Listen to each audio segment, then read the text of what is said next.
Hello, everybody. Welcome to the 3D Hangouts. Today is the 9th, right, of October? That's right. Yeah. And I'm Matt Griffin, Director of Community Support here at Adafruit, coming to you live from the Adafruit factory in New York City. And with me, as ever, Noe and Pedro Ruiz. Yay! How's everybody doing? Hello, world. Hello. We're feeling very fresh. We all have new haircuts. Matt, you celebrated a birthday over the weekend. Everybody go ahead and wish Matt a happy birthday. Pedro. Hey guys, I'm Pedro Ruiz, the creative technologist here at Adafruit. With me, joining me every week, Noe Ruiz. Hey guys. Yeah, Matt, why don't you tell us what we do here every week? Well, every week we get together and hang out and share about the latest in 3D printing news, projects from the Adafruit workbench, designs from the community, and all sorts of things to help you make better 3D printed projects with electronics. That's awesome. Yeah. So let's talk about the items that we're going to share today. We have lovely segments. Our first segment, starting off, is What Are You Prototyping? That's where we talk about some future projects that we have cooking up. And then we'll jump over to 3D News, where we share some cool stories that we think we should know about. Then we'll show a project weekly video. This week it's something more informal. We'll be talking all about build plates. We got a layer by layer segment. This one's a quick and easy one on how to design components in 123D. Then we have a 3D field guide. Matt, tell us about. Yeah, well, we're going to share about Mike Doyle, who is an industrial designer who's done some really interesting things with manufacturing processes, including sharing some routes for how to use 3D printing for prototyping, 3D printing for making actual molds for injection molding, and has done a lot of CNC and injection molding. He's a veteran, and talking with him was pretty inspiring. So, right on. Very cool. It makes a perfect community spotlight. Yes. Okay. So, what have you guys been prototyping? Right on. So, Pedro, go ahead and show us what new circuit you're working on here. All right, we got another awesome circuit here from our famous engineer, Mr. Phil B. himself. This one is another retro little Mario clouds. So be on the lookout for this. The other one that he worked on, little flying toasters, will be released not this week, or not next week, but the week after. So be on the lookout for that. Cute little compact little 3D printed jewelry. Yeah, real quick, tell us what the circuits are. So the circuits are awesome little OLED displays. These are two different sizes, I believe. One's a 1.4 and one's a 1 inch. These are OLED displays, so they're really bright, and they look very well in the sunlight. Yeah, so the brains of all of this is our awesome Pro Trinket. We're using the 5-volt version with the awesome little LiPo backpack that offers recharging right from the USB, and an awesome little vibration sensor that acts as the on and off switch, so you can go into a very low power mode, last you all day. And what kind of enclosure are you thinking about for this one? So I think this one's going to be maybe a Game Boy. Oh, yeah. Doing more retro. Great.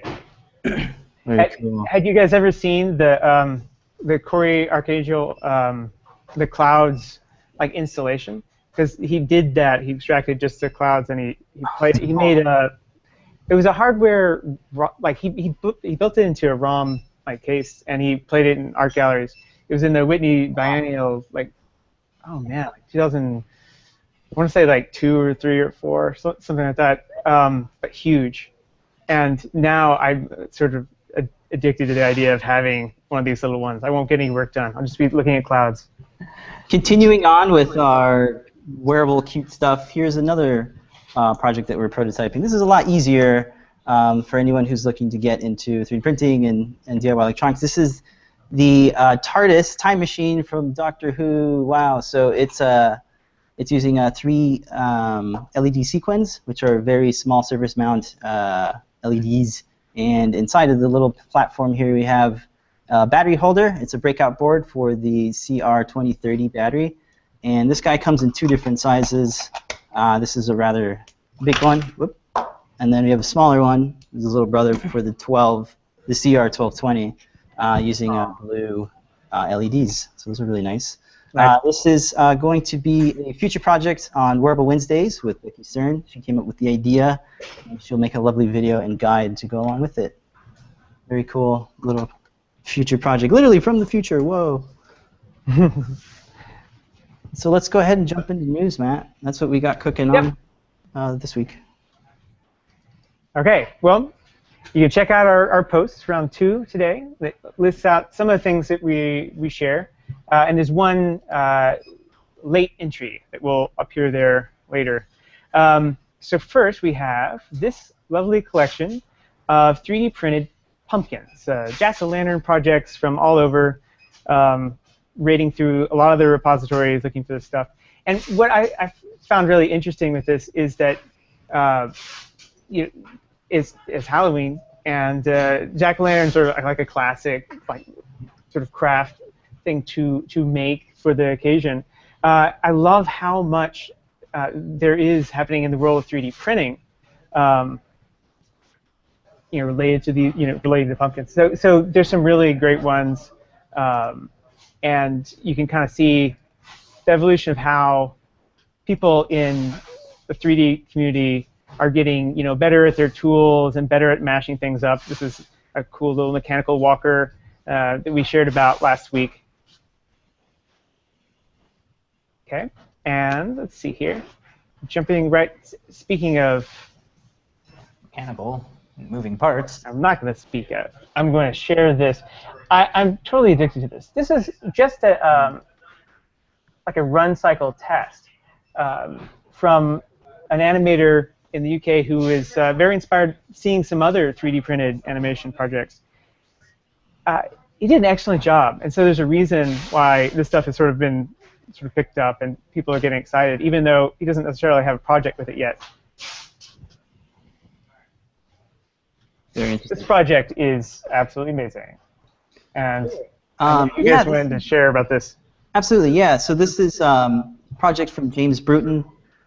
He's working on a scrap metal-inspired alien xenomorph, like full-body suit. So here he designed and 3D printed the entire arm piece using NinjaFlex and ABS material. But in this update, he is showing us his progress on making the mouth, the head, and the lower jaw mechanics behind it. So I really like his projects because he goes through all the details and intricacies of building these things in CAD and printing them and using mechanics and servos to make these things work.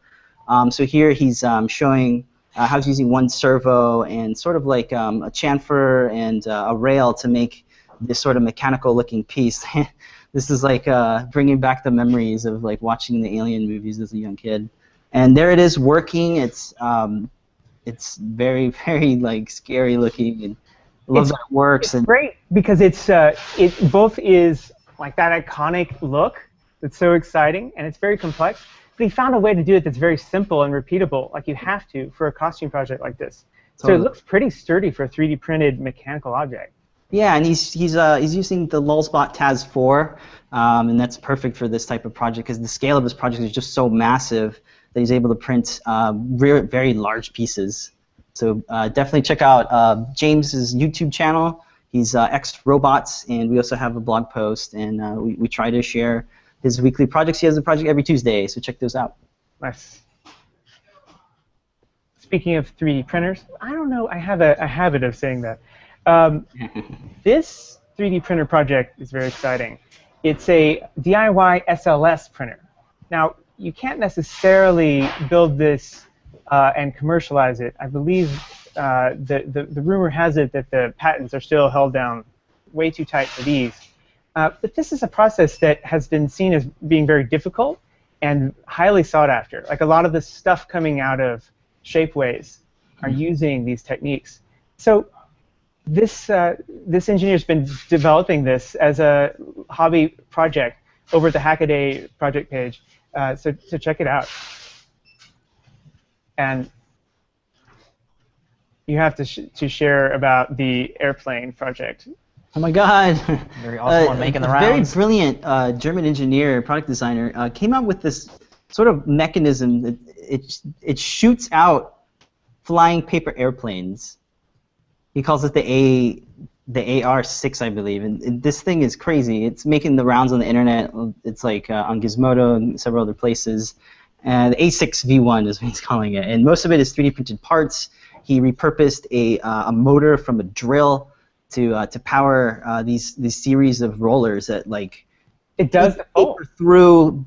Folds it in like the most like best optimal way. I think that that this sort of design of airplanes like won Guinness World Record of like the most stable flight time. So this, you sir, are very awesome. We'll see what kind of potentially comes. Is he going to mass market it? Is he going to open source it? We don't know yet. He's probably thinking that himself. Pedro, you saw the video when it was like 50 views. Sure, it's well over 1 million. It's now. over millions of views now. I'm sure he's getting job offers all over the place. Yeah. So very cool. Check that project out on the blog and check out his YouTube channel. And beg him to release the source files. Absolutely. We must print more plane making tools. This is another DIY project that has some interesting complexity to it. Rich Olson of Nothing Labs has created an OpenSCAD project for making parametric 3D printed speaker enclosures. And while making an enclosure, is something that plastic does very well, he is bringing a lot of thinking and science to it. So go and read his write-up that's linked to in this post, so you can see some of the kinds of things he's been trying, some of the different materials, and get sort of excited about that. Yeah, OpenSCAD. And in the world of music and sound, there is also a 3D printed guitar. Yes, we love 3D printed instruments. This one is very special because it's more focused on printability and sort of optimization for the medium, really. This thing is a series of different parts. Here it is in different pieces. And what's cool about it is it reminds me of like a web designer, how you take like a big layout and you sort of chop it up into bits to make it work on different formats, different screen sizes. So this way, when you cut pieces up, you can print it in a small printer, or you can print it all in one go, which is nice because a lot of people now have these bigger printers. So that's always nice to think about, how am I going to make these files work for your printer. So everything's printed except, of course, the strings and the little the head pieces that tune the strings. Very cool project. There's a video. It sounds really nice, and definitely check it out. It's on Thingiverse. You can download it. It's open source, and it's also featured on Thingiverse, which is very nice, guys. Yep. This project is an art project that is looking at taking all the e-waste, the things that we discard, and repurposing it, making use of it. An art collective has taken things like this fan and a whole bunch of hand mixers, all sorts of things, and is producing these really neat projects from them. It's linked on the blog. Go check it out. See some of the things that they're inventing. And as another resource that you must exploit immediately are these free resources from Harvard to show you how to make soft robotics.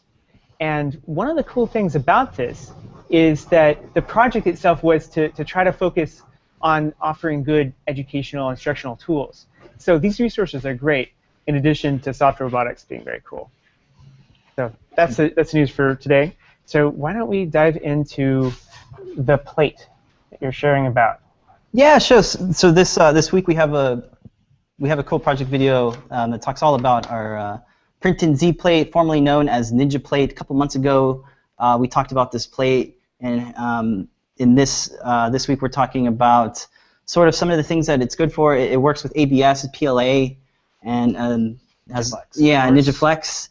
Since it's made out of this flexible material, it's like a fiberglass substrate. It's actually less likely to break than glass. And the surface on it is very similar to like blue painter's tape, so you get that leathery type of look. And what's cool thing about it is it's double-sided, so you can print it on both sides. Here we have it as replicator 2, and in the shop we're carrying a size for the TAS 4, which is rather large. In the future, we're going to start carrying one for the PrinterBot Metal Simple, and installing this thing on the TAS 4 is relatively straightforward. We have a guide on the Internet Learning System that tells you about it, but basically the bed is designed to adjust the knobs. But it's also a good idea to use, of course, a binder clip to keep everything together. You'll want to definitely run your leveling script, which you can do that through your slicing software. But most printers now have it available in their little control LCD. If you have a printer that does that one, you can always auto home that way. For the printer bot, same thing. You use binder clips, but there's something special about this one. Since the printer bot metal uses a distance sensor, there's a little piece of copper, and that copper kind of gives it that little pink tint. We like that. Pink's nice.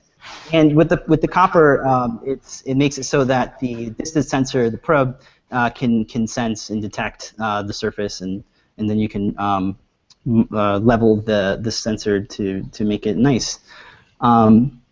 It is the surface, like we were saying, it's a pretty durable surface. You can apply solvents like acetone. This little tool is a little kind of scraper metal brush that comes with the Lull Spot toolkit, so that's really nice. And you can just wipe it down with, like I said, acetone. And it's really good, better than the traditional way of doing it, how we've always done it, is with the hammer and chiseling off. And since it's fiberglass, you can literally bend it just enough so where your prints just pop off, and it's got quite a bit of flex to it. And for the MakerBot Rep 2, you could use binder clips, but it's nice to use these little printed clips so that it doesn't get in the way of your nozzle. And you can use, like we were saying, acetone to wipe it down. In this case, we got some really nice adhesion, and maybe too good of adhesion, so you can wipe it all down and make it nice and clean like it was never there. It's a good idea to measure the thickness of it, as it kind of varies. That way you can set your offsets in your printer. And here we're just showing the clip that we made so that it clips on to your existing build plate, and it's really designed for just to sort of sit on top of your current build plate, whether it's glass or acrylic. And one thing about the replicator too is that you can make a little spacer for the Z-axis, so you can just plop it in the back plate there, and then your little Z-stopper will catch it, and then you can fine-tune the leveling from there. So that's really neat. Printing adhesion, how well does it stick? It sticks really well, just like you would with painter's tape. You don't need glue or anything for this particular one, and of course the surface finish is just like you would expect from your blue painter's tape. We really like using this on really big prints, as that seems to be the most problematic prints. Is removing large prints is a little dangerous. You can hurt yourself, and you can damage the prints. This build plate is really awesome. And then we just wanted to share some other techniques. We got our buddy here, Yanni, who's a fellow product engineer and MakerBot operator. He uses glass, and he's got a nice little technique here using Aquint spray, hairspray. You just apply a couple coats on there. You'll let it dry for about 15 minutes, and you get really, really good adhesion. And he also 3D printed a little bracket and special little bumpers to accommodate for the thickness of the plate. And you just pop it off. And another thing that he uses is he actually sticks it in the freezer for a couple minutes so that it cools down, and it lets the print sort of come off. So here he's taking it out of the freezer, and he's going to remove it with literally no effort. He's got his one hand with the camera. He's got his other hand on the print. Pops it off, no problem, and the surface finish is really what you would expect from printing on Kapton tape. When you print on Kapton tape, it's so smooth and looks very, very nice. There's been some investigations in the community to see which brand of hairspray might work. Yeah. And people keep coming back to this Aquanet, inexpensive stuff. Just it has the right goods. Yeah, right on. So let's just go ahead and I guess share some of the separate different build plates that we have. This is our very custom MakerBot Rep 2 build plate. It's acrylic. It's got a frosted surface here. And really what we like doing, we like printing straight on the acrylic. We don't use, we try not to use blue painter's tape or Kapton's tape or glue on this one, because we figure out a good way to use acetone. We wipe it down with acetone, and then we have a teeny bit of grapeseed oil that we spread across there. You want to have just a nice small amount of film so that your prints can stick but are easily to remove. An important thing we need to note too is to always print on the frosted side, not on the glossy side, because the prints, the adhesion's crazy. Stuck in there too. Stick better to the texture, yeah. Yeah. Other one. If you do want to go with the glass route, we recommend getting the right type of glass. Yeah, this is, I forget how to pronounce the name, Brosilia, something like that. Brosilia. We'll get a link for you. Yeah. So this is just from Mac Master, and they offer these in several different sizes. This is tempered glass, so that you can heat it up and it won't break. It won't be brittle when you heat it up. So yeah, so we tested this up to like 120 degrees, and it fares out really well. Right on. And it should protect the surface finish a little bit as well, which is key. Yeah. With this one, you're getting like super leveled and flat because it's glass. Mm-hmm. These boards, they can warp since you can bend it, but heating it up just a little bit will make it flatten back out. So this is a special one made just for the Rep 2. Mm-hmm. Really cool one. And you can actually sand this down. If you want an even better finish, you can sand it down. And real quick, I wanted to show our guide on the Adafruit Learning System. Goes through the installation process, some things to look out for, use cases, and a couple more tips that we think you should check out if you're interested in picking up a Print and Z plate. Great. Yeah, very cool stuff there. Nice, very helpful. So Matt, what do you think? Do you have any questions on sort of the build plates or different? One thing I really like when printing with glass is like Elmer's glue sticks, and a friend Matt Stoltz had introduced me to getting the ones that you lay them down and they're purple. They're designed for school kids. Oh, yeah. So you can very clearly see how well you've distributed it, and then as it clears up after it's sitting there, so it's ready to go. I find that better than hairspray, but maybe I never did get the right Aquanet hairspray. Seems that a lot of the things have to do with the environment too. So whatever works best for your use case is great in our book. Yeah, and I never have gotten the oil. Yeah, we always do that. Yeah, I've never really done that. Okay, well, should we? Do you mind if we have? We're going to talk about Mike Doyle, and we also have a little bit of a layer by layer. Do you want to? Let's go ahead and do Mike Doyle first, and I'm just prepping up some video stuff here. That sounds perfect. Yeah, thanks. Great. So here is Mike. Yeah. So Mike Doyle is a really talented industrial designer. I was sharing earlier that he's been in this field for a very long time.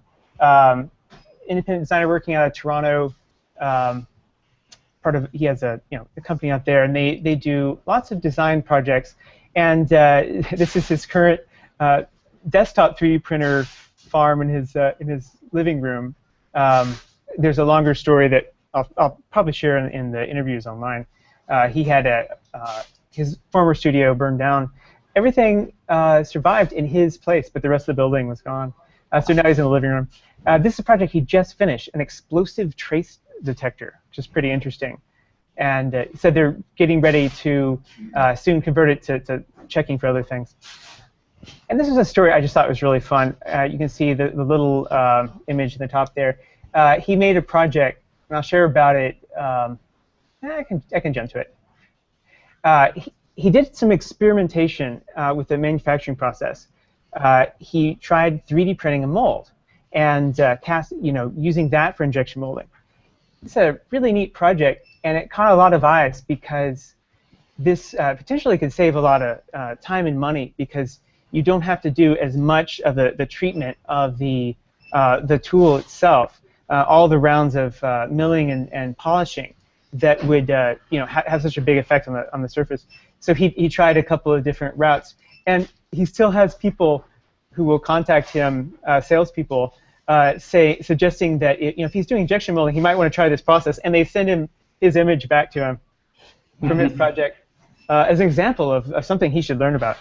He does a lot of CNC work and has a lot of tools that used regularly, but lately he's been finding ways to use 3D printing.